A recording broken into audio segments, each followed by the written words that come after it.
Greetings, Darklings, from across the interwebs. It is once again I, the Duchess, Precious Ken, here for the Sounds and Shadows podcast. I got a couple, before we get going with our awesome guest, a couple of things I want to talk about real quick. Number one, an unboxing I got the other day, the brand new cassette tape, limited edition from Compactor, and I had a review up on Sounds and Shadows, I still do, of this album. It's just a really interesting, fresh take, and I think really putting the industrial aspect back into industrial rock, where, I mean, there's just so much, I mean, both in the theme of it, but also the sounds that are going on there just sound like machinery made into music. And so very, very cool. The other big thing I want to talk about is this is the only interview that we're going to be doing in November, because then I'm going to have a lot of things I'm working on for a festival coming up, the Oscura Festival in Mexico City, that I'm going to be a part of, doing a panel discussion that I'm going to lead there. We're going to have a point that I make, like a keynote speech on it. And then the other thing is they asked me to put together, in addition to a bunch of the amazing Latin dark scene bands that are playing live there, for the streaming portion, to get some American and Canadian ones. So I put my little feelers out into my friends in the internet, and I have an amazing list of bands that's going to be on it that I'm so excited. We're going to have an interview with each one, and then they're going to do a live performance that you'll be able to see streaming. This all takes place December 2nd through 5th. Our portion will be on December 3rd, the Saturday. So I hope to have everybody out to enjoy and celebrate that. I'm going to drop some of these names right now that are going to amaze and shock and hopefully excite all of you. We're going to have Boot Blacks from New York. We're going to have Curse Mackey from Texas. Jim Marcus, Die Warsaw and Go Fight from Chicago. Pilgrims of Yearning from Boston. The Final Sound, also from New York. And another Texas band, Twin Tribes. And a performance by Amaranth. I'm going to be there too. Yeah, so that'll be fun. So we're really, really just geeked about this, and I can't wait to give you guys more details and share as we come up, but look forward to that in the near future. So getting around, I have with me here today, Miss Katy. Say hello. Hey, it's I, Katy. It's me. Hi. My dog's here. You may hear me crying in the background. I'm doing self-promotion today, too. I'm, rocking my own Sounds and Shadow shirt, because it's also laundry day. And I have this next week off to, work on my own mental health. It's been a long couple months, and so I'm going to get a lot of stuff done. That'll be cool. And I have with me a dear friend of mine and a member of both the goth, industrial, synthwave, darkwave scene, but also my local Kalamazoo scene. Reggi, say hello to everyone. Hi, everybody. Your project is Kid.Saint.Nothing. And I got to tell you, I mean, ever since the first EP that you put out on this, and I heard, I was just blown away. I mean, I've seen you be a part of a lot of other bands that I've followed and know about, Mushmen or Katy Needs a Life. But when I heard this of you just kind of really lo-fi, delving in yourself and recording your own, lyrics, heart project, it was masterful. I shouted from the rooftops about it on Sounds and Shadows. I was just really, really impressed at what you'd done. And now you've done a complete 180 to put out a new EP. And we're going to get to talking about that later as well. To start out with, just tell me a little bit about kind of your history, how you got into this scene, and what kind of was the impetus for you wanting to start the Kid.Saint.Nothing project and really do a bit of thing on your own? Well, like I I've been playing music. Like I got a guitar when I was 10, so I've been playing music for most of, well, my entire adult life, and like, you know, most of my actual life. So I I don't know, I've always just had a big love for music and everything about it. Like I I like everything, and I've always kind of wanted to like do something a little more on the like goth or like dark wave side, or Yeah. like, and metal, like even when it comes to metal and stuff too. Like I've always been in ska bands, because I'm a horn player also. So it's like it's kind of nice to finally be able to kind of do my, like, what something I've always wanted to do. Sure. And like I grew up near Kalamazoo, and I've just kind of like ended up kind of just gravitating over here because there's a lot more going on as far as music and all that than there really is in my hometown of Battle Creek. So Sure. I feel like, yeah, and I've always kind of known you as, you know, since you were young, you know, and came into the Kalamazoo scene playing with a lot of different bands that I knew here in Kalamazoo. And yeah, it always was. It was ska or punk or rock, or I mean all over the place, but you kind of were a utility player for a ton of bands around here. And yeah, it's just great to kind of see you get a chance to hone in and focus in on the music that you cared most about and kind of had in your heart the whole time.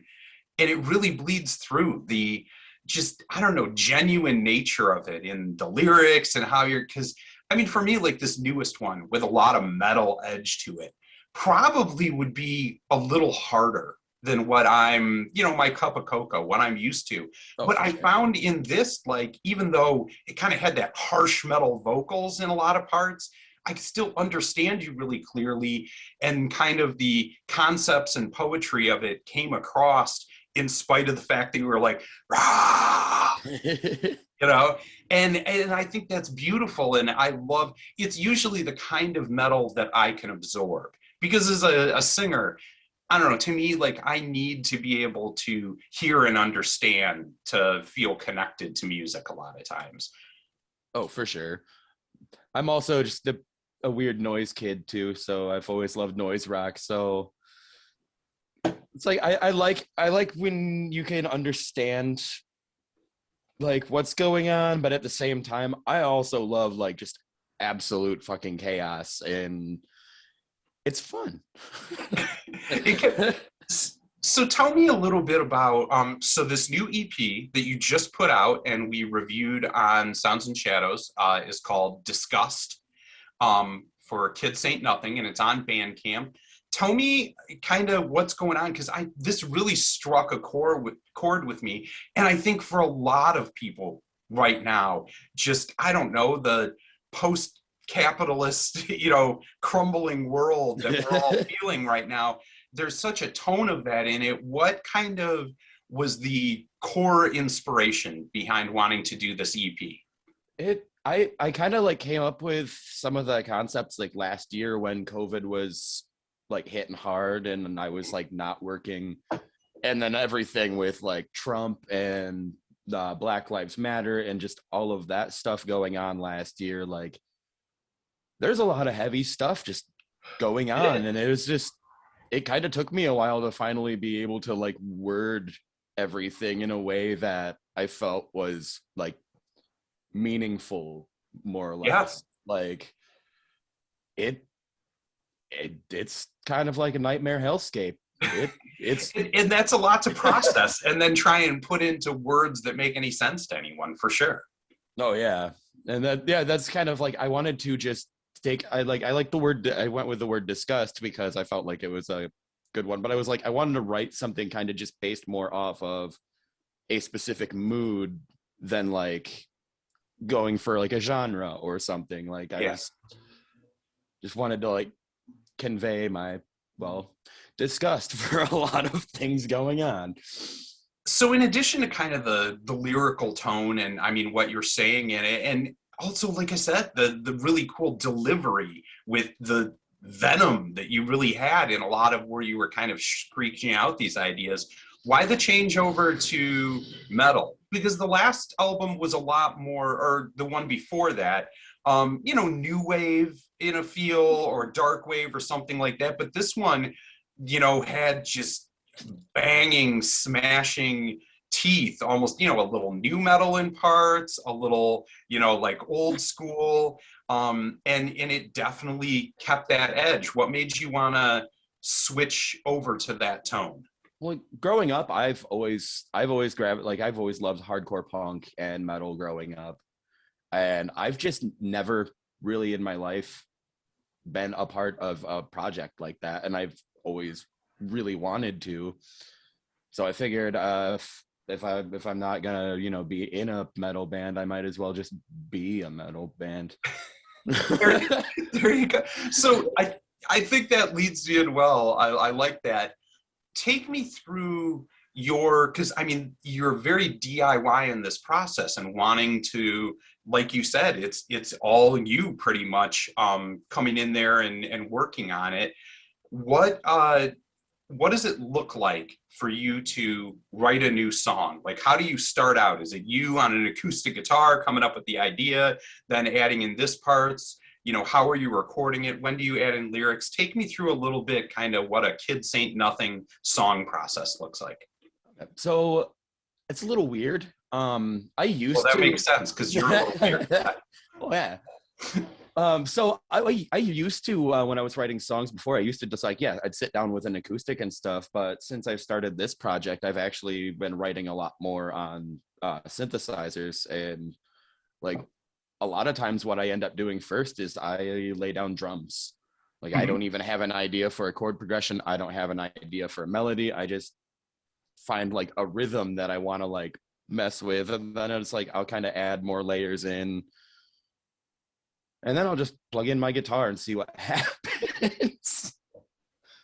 It's sometimes I don't get the best results. Other times I'm like, ooh, I like this. And I can take that little bit and cut it up and paste it around. And it's a lot of layering. And I usually don't even bother writing vocals until I have most of the music done. Or I won't write lyrics until all the music's done. Because I don't know. I like to kind of base the lyrics kind of more off of how the song, the tone of the song and stuff make me feel. No, I relate to that. I do a lot the same thing. Katy, did you have a question you were going to come in with? I didn't mean to interrupt or anything, but just because I know you personally, what is it like to record a metal album with roommates that don't play music? It's weird. I think the weirdest part usually is when I'm recording vocals. It's okay, I'm just gonna give everyone a heads up. I'm probably gonna be really loud, screaming downstairs for a while, and I'm gonna shut the door, and throw on my headphones, and I make noises. There was actually in the Pixies cover I did on this EP. At the end of it, I just kind of did this layered up a bunch of whole maniacal laughter and just screaming in the background, and that was probably the funnest. But I also imagine my next door neighbors their house is about 15 feet away from this window. I just imagine them being in their house hearing me screaming and laughing and just thinking something real bad's going on. Yeah, a heightened level of concern in the neighborhood. So I know that you don't read music and stuff like that, but that's why you're able to play so many instruments. For you, how many instruments do you know how to play? And what is your approach to music in general when you're trying to learn a song or write a song? As far as the number of instruments I play, I want to say it's probably somewhere around 9 or 10. I think.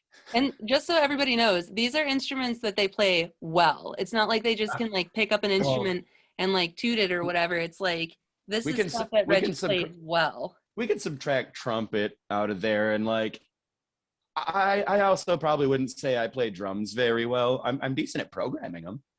Yeah. Those are two very separate things. I've always said about drums, it's that weird instrument that Okay, you can, to get to a 1 on drums, you need to have some like natural talent. Now to get to from a 1 to a 4 out of 5, like isn't that much of a transition if you put in the time and just practice, if you have that like given talent. But like guitar, on the other hand, I think it's a lot harder to say get to 1 and then, but once you get to 1, you can move up to 2, 3, 4, even a 5, just putting in the time. But it doesn't have that like, if like me, if I sit down at a drum kit, I swear to God, if I did it for 10,000 years, I'll never be able to like successfully play a drum kit. I just am not wired for it. And I think a lot of musicians are like that. You just, I don't know, it takes a certain kind of wiring. So honestly, Reggie, if you can play drums at all in my book, then you can play drums. You either can or can't. I can't go fast, and I can't do anything fancy, but I can do like a real simple 4 to the floor beat or something. I can handle that. Maybe it's been a while. Well, that's right. You have a really good drummer in Jake that is on standby for you. So whenever you need one, you have one. Oh yeah, I mean, living in this town is kind of, we're spoiled. Yeah. There's plenty of musicians. It's like, oh, hey, I can't do this thing. Do you want to do this thing? Sweet. Yeah, I don't know. This new album is so great. It's so full sounding, and like the heavy parts are like a beef sandwich or something. I fucking love it. It's like, this is hands down one of my favorite albums to come out this year, just because it does hit so many emotional chords throughout the album, and it goes to some like really unexpected places. Like when you're reflecting on like the recordings and stuff, what is a technique that you utilized in this most recent session that you're super stoked that it turned out so well? Oh, there's a lot of backwards guitar parts that I was messing around with on this that like was really weird recording, because like I'd do a lead riff, but I'd have to play it backwards, so that way when I reversed the track, the notes were in the correct order. And like that was kind of like weird, just wrapping my mind around, but like I kind of really like how that turned out, and I've been like kind of experimenting more with like making stuff backwards and like that's crazy. Kind of that's like awesome. Weird sounds out of that. Like, yeah, I love that. Like, I think I'm so sorry. What is the name of the track that you start out with that? Because it like reminds me so much of like Eastern influenced music and stuff with how the progression plays. It's not like your normal chord progression that you're going through. It's kind of like unexpected notes that are like kind of weird and mystical sounding. I like really love it. But what is the name of that song? I'm so sorry. I think that one was Drug Queen. Yes, that one. Oh man, that's like, I don't know. I'm sorry. I'm just gonna like fan fill out over here if you let me talk too much. Ken, do you have anything else you wanted to add? Well, I think he's gone now, but I did see that you had the birthday boy came in when you had your head turned in through the doorway there. But I just wanted to give a shout out to Buddha for their birthday. That is the pug dog that Reggie had. That is the sweetest, most slobbery, glorious creature around in Kalamazoo. I do rather love that pup. He is a good boy. Buddha is a very good boy. He is an old man now. He's 10. It's true. It's true. What? I mean, I got Kappa's older than that now. She's on like 15, so you know. Oh yeah. Well, okay. Here's my question in regards to Buddha, because Buddha is kind of notorious for many things, but one thing especially, and that is pooping in weird places. Oh yeah. Where is the weirdest place that you have found a little gift from Buddha? Well, one time, I got 2. So there's one time I got home from work at my old place down the street. We had carpeted stairs at the time. I like walk in the door and I just kind of look over at the stairs and I see this turd just suspended vertically on one of the stairs, like not touching the ground, not touching, like it's just stuck to the side of the stair. I was just impressed. Yeah. But then there was this other time where I'd come home from work, and this is probably in the first month or two that I owned him.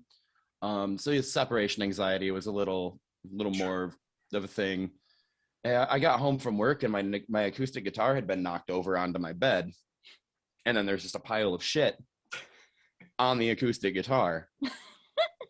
I was really glad. Everybody's a critic. Everybody's a critic. I was just really glad none of it went in. That could have got complicated. So, welcome to Sounds and Shadows. Sometimes we talk about poop. Yeah, I'm sorry for taking this in such a shitty direction, but Oh! we can get back to the music if you want to. Like, okay, all right, we can get into what's to come next, but I want to make sure that anything that we wanted to talk about on this like album now is being addressed. So, is there like when it comes to a lyric that you put out there, what do you think is something that on the album you wrote and it like ended up resounding to you even more than you thought that it would? Like, was there a line that you said that you were like, dang, I can't believe that I wrote that because it's like so cush? When I started writing Drug Queen, I actually got through that first verse, and I had to just stop there and kind of just let that one simmer, because I was like, I don't know how to follow this verse. It's oof. Yeah. Like, and then like, yeah, the next day I sat down and was like, okay, now I got to think of more words. It's like, but by the time I got to the end of the song, there was one line where it's the Robert Palmer reference in the song. I don't know why. It's just really cheesy and funny, and I love it. But it's Doctor, Doctor, am I the drugs I abuse? I got a bad case of fuck you. Nice. Okay. Just kiss. I was just like, yep, that's how I'm ending this song. Great. My last question about the album, because it was so DIY and you were working at your studio and stuff, were there any things that you like accidentally forgot to save and then you had to redo it again and you were happier with the results afterwards? Oh, yeah. There's which one was it? It was one of the songs. I want to say it was I think it was Baby I'm an Arsonist. I recorded all the vocals and like went to bed, and when I went to check it the next morning, I had like closed GarageBand or something, and I didn't hit save.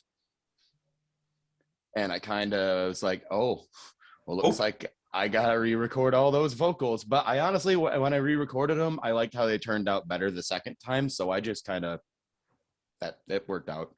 I love that. I mean, sometimes, you know, the universe just shows you the road that you needed, whether you wanted to or not. Oh, yeah. Yeah, I was just like, oh, God, why did I not hit save? It's like, oh, okay, this will be fine. One more thing I wanted to ask about the album or the EP is, I don't know if you've seen like me go on one of my, when I'm watching terrible supernatural teenage dramas, as I'm wont to do, drunk, and I go on my Pixies rant. But this happens often, and I have this thing where like every single movie and song, it seems like, just needs to use a Pixies track, like to be rock and roll and edgy. And I'm like, the Pixies aren't even edgy anymore. Like, what are you talking about, man? If I hear like one more show or one more, you know, like use the Pixies, like I'm going to lose it. Like there are other bands in the world someone could use that aren't the Pixies. Sure. Has anyone ever thought about that? And so I've started like following all of the, like I look up in the credits, who is the music director for like all these TV shows that I watch. And then I follow them on Twitter and wait for them to like post something so I can like go nuts and be like, stop using the Pixies, and like, why not put the bootblacks in this? Why not the actors, you know? And so anyhow, with that rant aside, when I heard your Pixies cover, it was a deep cut, which I liked. because I like the Pixies. Let's not forget. I mean, my rant is not absolutely. against the Pixies. I was deeply into the Pixies in like the 90s and Surfer Rosa, that's great shit. But at the same time, I really wish they would try something that wasn't the same three Pixies songs. Oh, So, yeah.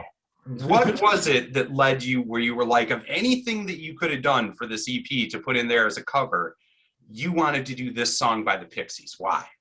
I've always really, really loved this song. Like since I think I was in middle school. My older sister and I used to make cassette tapes for each other, like just mixtapes and stuff. Very cool. And that's actually kind of how I had gotten into the Pixies. It's like she'd thrown like it was that and like Hey and some other tracks on there. Sure. It's like I've always loved this song, and I'd also kind of realized I haven't thrown in any acoustic on like anything. Yeah. And I just bought this new acoustic, so I was like, well, Now's the let's time. cover that. Let's cover that and make it an angry punk song. Well, it's a great cover. And we had this talk on the Sounds and Shadows group the other day that was kind of, do you want covers to be really true to the original material, or should you be way outside the box on it? And it was great. It was a good discussion. People had opinions both ways. I go in the camp of I'd rather have it be completely left field from what the original was. Yeah. And I thought that this cover really hit that to me, it sounds more like the natural progression of what I think the Pixies should have gotten to than like they ended up themselves, where they kind of started going more of a alternative pop, kind of sound near the end. Yeah. Whereas this got back to like an even harder, edgier route that the Pixies really were very kind of a punk rock band when they started out in a lot of ways. So. Oh, absolutely.